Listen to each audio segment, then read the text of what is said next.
엄마. 아빠? 아빠, 우리 아빠 못 봤어요? 우리 아빠 방금 봤을 텐데? 아니 아가씨, 아니 도대체 무슨 일이길래 이렇게 호들갑이야? 우리 예? 아빠가 없어졌어요. 아빠? 아빠.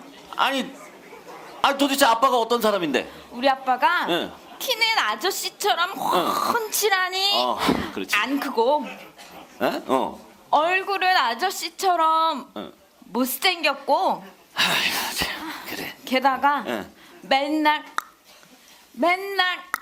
술에 취해서 탈 쓰고 돌아다니는 응. 천하 한량이에요. 천하 한량이라고? 아유, 아까 어디서 본 것 같긴 한데 이거 어디서? 이렇게 사람들이 쫙 하고 모여 있는 걸 보니까 아마 그분이 누군가를 또 보러 온 것 같은데 좀 기다리다 보면 다 만날 수 있을 것 같은데, 아이고 한번 물어나 봐야겠다. 에이, 여러분, 나처럼 이렇게 키가 훨씬 이렇게 활치하게 이렇게 크지 않고, 그리고 이렇게 이러면서 탈 쓰고 다니고 키도 그냥 짜리몽땅하고 못생긴 아저씨 혹시 보셨나? 지금 뭐라고? 뭐라고? 자식이 빽 이놈아. 그래. 봤다고? 어디로 갔는데?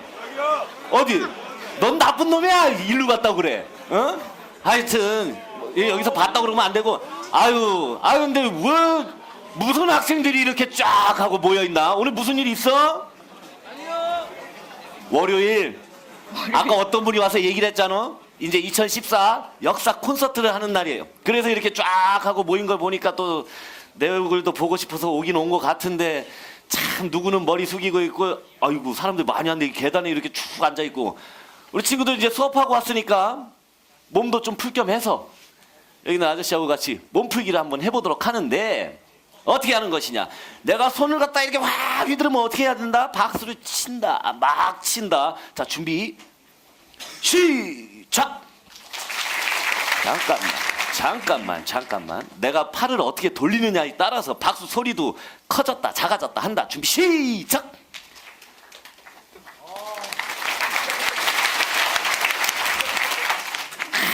마무리가 살짝 안 맞긴 하지만 괜찮긴 하네. 자, 박수를 쳤으니, 자, 박수. 자, 좋은 기운은 안으로 들어와라.